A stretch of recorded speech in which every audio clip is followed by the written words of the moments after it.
இன்றைக்கி நம்ம தீபாவளி ரெசிபி தான் பண்ண போகிறோம். இன்றைக்கி நம்ம பண்ண போகிற முறுக்கும் அதே போல் ரொம்ப ஈஸியான முறுக்கு தான்.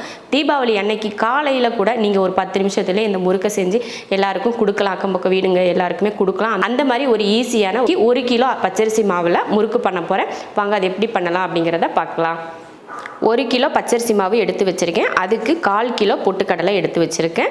நீங்கள் கிலோ கணக்கில் அளவு எடுக்கலை, ஒரு பாத்திரத்தில் ஒரு பவுலில் போட்டு அளவு எடுக்கிறீங்க அப்படின்னு பார்த்தீங்கன்னா ஒரு பவுல் ஃபுல்லாக ஒரு பாத்திரம், நீங்கள் எந்த பாத்திரம் வேணாலும் எடுத்துக்கலாம், அதில் ஃபுல்லாக மாவு கொட்டிட்டிங்கன்னா அப்புறம் பொட்டுக்கடலை அந்த பாத்திரத்தில் 1/4 அளவுக்கு பொட்டுக்கடலை இருக்கிற மாதிரி எடுத்துக்கோங்க. நீங்கள் வெயிட் போடாமல் இந்த மாதிரி பண்ணிங்கன்னா அந்த அளவில் எடுத்துக்கோங்க. இது நான் வெயிட் போட்டதுனால 1 கிலோ மாவும் 1/4 கிலோ பொட்டுக்கடலையும் எடுத்திருக்கேன். நம்ம ஃபஸ்ட்டு பொட்டுக்கடலையை அரைச்சி பவுடர் பண்ணி எடுத்துக்கலாம். அதே போல் பச்சரிசி மாவு பார்த்தீங்கன்னா நான் கடையில் வாங்கின பச்சரிசி மாவு தான், எக்ஸ்ட்ரா அதை வறுக்கலாம் கிடையாது. நம்ம இன்ஸ்டண்ட்டாக கடையில் வாங்குவோம் பார்த்தீங்களா, அந்த பச்சரிசி மாவு. நீங்கள் வீட்டிலேயே பச்சரிசி மாவு அரைச்சி வச்சுருந்தீங்கனாலும் சரி, அதில் கூட நீங்கள் பண்ணலாம். இப்போ வாங்க நம்ம பொட்டுக்கடலையை அரைச்சி எடுத்துகிட்டு வந்துடலாம். மிக்ஸி ஜாரில் பாருங்கள், ஈரமே இருக்கக்கூடாது, ஈரம் இல்லாமல் தான் நம்ம சேர்த்துக்கணும்.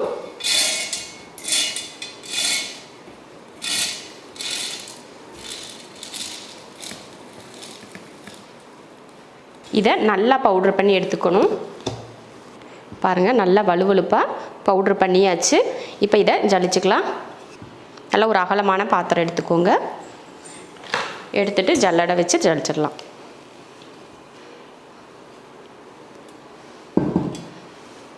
பொட்டுக்கடலை அரைச்சி ஜலிச்சுக்கிட்டால் தான் அந்த குருணை குருணையெல்லாம் இருக்கும் பார்த்தீங்களா, அதெல்லாம் எடுத்து போட்டுட்டு தான் நம்ம முறுக்குக்கு பிசையணும். அப்போ தான் மாவு வலுவலுப்பாக இருக்கும்.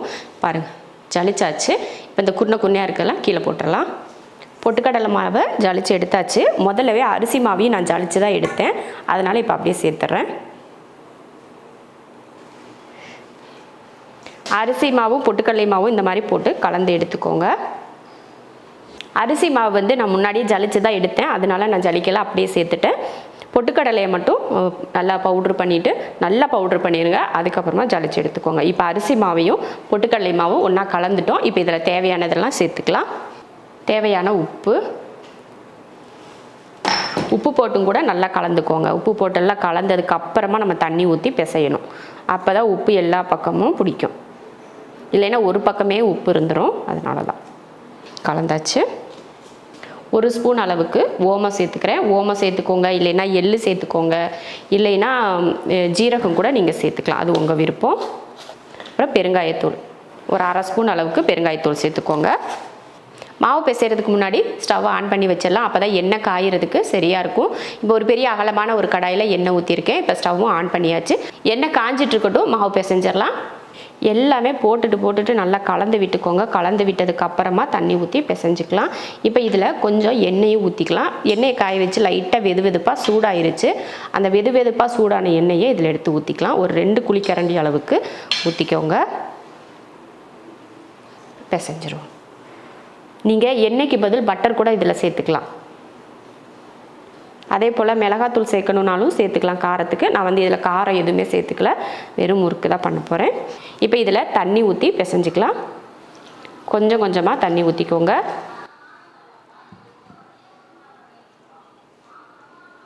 நான் மாவு 2ஆக பிரித்து எடுத்து வச்சுருக்கேன். ஒன்று ரவுண்டு முறுக்கு போடுறதுக்கு, ஒன்று குச்சி முறுக்கு மாதிரி போடுறதுக்காக 2 மாவு நான் தனித்தனியாக பிரித்து எடுத்து வச்சுருக்கேன். மாவோட பக்குவம் பார்த்திங்கன்னா, நம்ம மாவு பிசைஞ்சோம்னா இந்த மாதிரி நம்ம கை வச்சு அமுத்துனா நல்லா அமுந்தி இருக்கணும். இப்படி உருண்டை பிடிச்சி பார்த்திங்கன்னா நல்லா வலுவலுப்பாக உருண்டை பிடிக்கணும். அந்த மாதிரி பிசைஞ்சு எடுத்துக்கோங்க. நீங்கள் முறுக்கு புளியறதுக்கு ஸ்டார் அச்சு எடுத்துக்கலாம், இல்லைன்னா இந்த மாதிரி இருக்குது பார்த்திங்களா, இந்த மாதிரி 3 ஓட்டை இருக்கிற அச்சு எடுத்துக்கலாம். ஸ்டார்லேயே இது போல் 3 அச்சு இருக்குது பார்த்திங்களா, அது கூட எடுத்துக்கலாம். இல்லைன்னா தனியாக ஒரே ஒரு ஸ்டார் இருக்கு பாருங்கள், இது கூட எடுத்துக்கலாம். உங்கள் விருப்பத்தை பொறுத்து சின்ன முறுக்கு பெரிய முறுக்கு இந்த மாதிரி எது வேணாலும் நீங்கள் சேர்த்துக்கலாம். நான் இந்த குச்சி முறுக்கு செய்ய போகிறேன் பார்த்தீங்களா, நம்ம சின்ன சின்ன குச்சி குச்சியாக இருக்கும் பாருங்க, அந்த முறுக்குக்கு நான் 3 கண்ணில் தான் பண்ண போகிறேன். இப்போ ஃபஸ்ட்டு அதை போட்டு எடுத்துடலாம். அதுக்கப்புறமா நம்ம ரவுண்டு முறுக்கு போட்டுக்கலாம். தண்ணி இல்லாமல் பார்த்துக்கோங்க. தண்ணி இருந்துச்சுன்னா லைட்டாக தொடச்சிக்கோங்க. தொடச்சிட்டு அதுக்கப்புறம் அதுக்குள்ள எண்ணெய் தடவிக்கோங்க. எண்ணெய் தடவிட்டிங்கன்னா தான் ஒட்டாமல் போகும். எண்ணெய் தடவியாச்சு. நம்ம கையில் ஒரு உருண்டை எடுத்துக்கலாம்.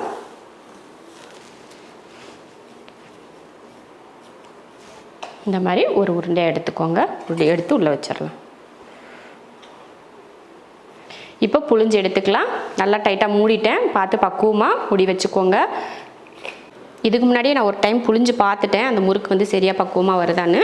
இப்போ மறுபடியும் நான் புழிஞ்சு காட்டுறேன்.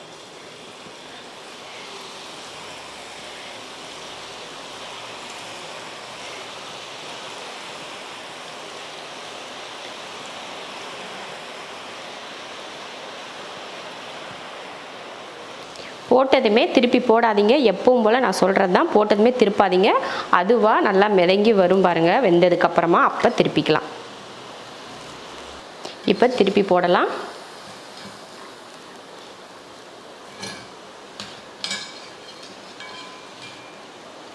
நல்லா அந்த எண்ணெயெல்லாம் கொதிக்குது, அடங்குது பார்த்தீங்களா? அப்போ தான் நல்லா முறுக்கு வெந்திருக்கும். அது வரைக்கும் வேகட்டும்.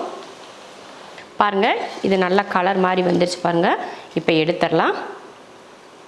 மீதி இதே போல் நம்ம பாதி மாவு எடுத்து வச்சோம் பார்த்தீங்களா? அந்த பாதி மாவில் இது போல் தான் போட்டு எடுக்க போகிறோம். அதெல்லாம் போட்டு எடுத்துட்டு நம்ம ரவுண்டு முறுக்கு போட்டுக்கலாம். இப்போ வந்து குச்சி முறுக்கு போட்டு எடுத்துட்டோம். இந்த முறுக்கு போட்டு எடுத்தாச்சு. சூப்பராக வந்திருக்கு முறுக்கு. அதை நான் ஒன்று சாப்பிட்டுக்கிறேன் அப்படியே. இப்போ வந்து ரவுண்டு முறுக்கு போட்டுக்கலாம். அதுக்கும் அதே போல் முன்னாடி போட்டோலே அது போல் எண்ணெயெல்லாம் தடச்சிட்டு அதுக்கப்புறம் சேர்த்துக்கோங்க. லைட்டாக எண்ணெய் தேய்ச்சிக்கோங்க. அப்போ தான் முறுக்கு உலக்குலேருந்து நல்லா வரும். அப்போ அதை போட்ட மாதிரி தான் இதுலேயும் ஒரு உருண்டை எடுத்து போட்டுக்கோங்க. முறுக்கு புளியறதுக்கு இது போல் கரண்டி எடுத்து வச்சுக்கோங்க. உங்களுக்கு ஒரு 2-3 கரண்டி கூட எடுத்து வச்சுக்கோங்க. 3 கரண்டி 4 கரண்டி இந்த மாதிரி புளிஞ்சு கூட நீங்கள் எண்ணெயில் போட்டுக்கலாம். நான் ஒரு கரண்டி தோசை கரண்டி எடுத்திருக்கேன். முறுக்கு புளிஞ்சிடலாம்.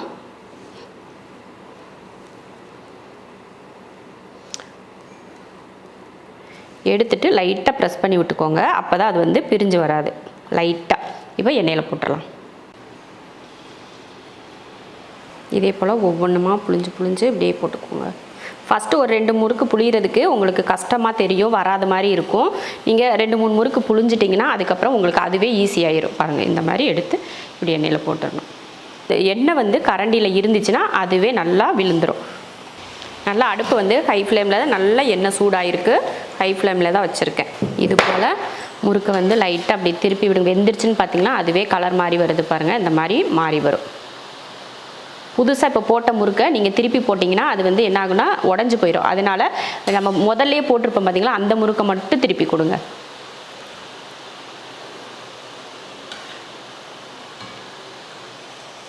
பாருங்கள், நல்லா வெந்துருச்சு. நம்ம ஃபஸ்ட்டு போட்டது நல்லா வெந்துருச்சு பாருங்கள். எடுத்துடலாம். கொஞ்சம் வெந்தால் தான் நம்ம கரண்டியை வச்சு தான் இந்த மாதிரி திருப்புறப்ப அது வந்து விலகாமல் இருக்கும்.